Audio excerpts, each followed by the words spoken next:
right, Phil, we're going to look more into this right now. Joining us to talk about the deal for teachers to return to school is California's Superintendent of Public Instruction, Tony Thurmond. Hi, Tony. Thank you for joining us. Let me ask you this. It's been months in the works. What stands out to you in this agreement? Well, this agreement really spells out a path for how schools across the state can open. And I understand you heard some concerns from many in LA, but from a statewide perspective, we're talking about 10% of vaccines being set aside for educators, providing money to school districts to get rapid COVID tests and things of that nature. All these things spell out a path to getting our schools open safely, I should add. Well, you just heard, because you heard that last report, because you referenced it, that the union, UTLA, saying that the vaccines are just one piece of the puzzle. You heard from a teacher who says it's just too much of a risk at this point with widespread transmission of COVID-19 still in the community. So how are you going to bridge that divide? What does this mean for schools in LA? Well, again, I think ultimately the LA school board and superintendent will make decisions. There's still local decision making here.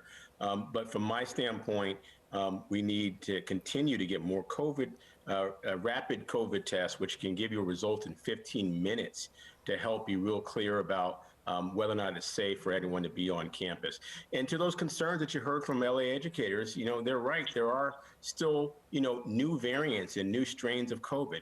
No one should assume that we are out of the woods in terms of any risk, especially for those with underlying health conditions.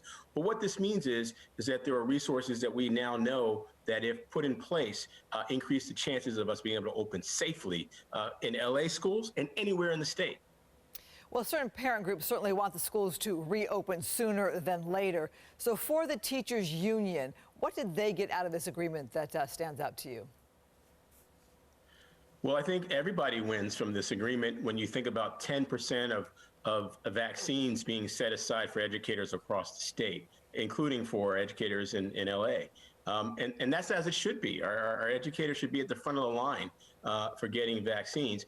But because the federal government, back to President Trump, has only provided so many and not enough, we've been scrambling to figure out ways to get them. And so now this new proposal does give a way to make sure that most of our educators in the state can be vaccinated within a matter of weeks. And so we all benefit from that. We all benefit.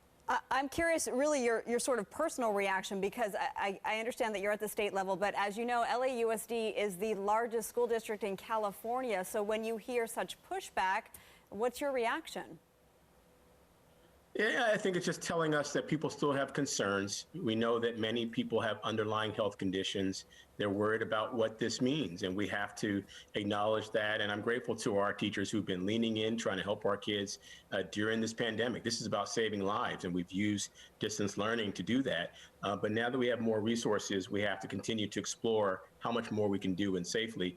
Yeah, from my standpoint, today's the first day that anyone has heard any of the details of this proposal. It hasn't even been voted on yet in the legislature. I think in part what you're hearing from many, including representatives in LA, is that they're still reacting to the proposal and taking time to sort through the details. I would say overall, even in light of that, this is a step in the right direction. And whatever we can do to open our schools, we think is going to be a good thing for everyone. All right, well, we have you frozen there in our video, so we're going to say thank you so much for your information. We got you back there. We appreciate it, and you're right that the legislature does vote on this on Thursday. All right, thank you so much. Thank you, Superintendent. Thank you.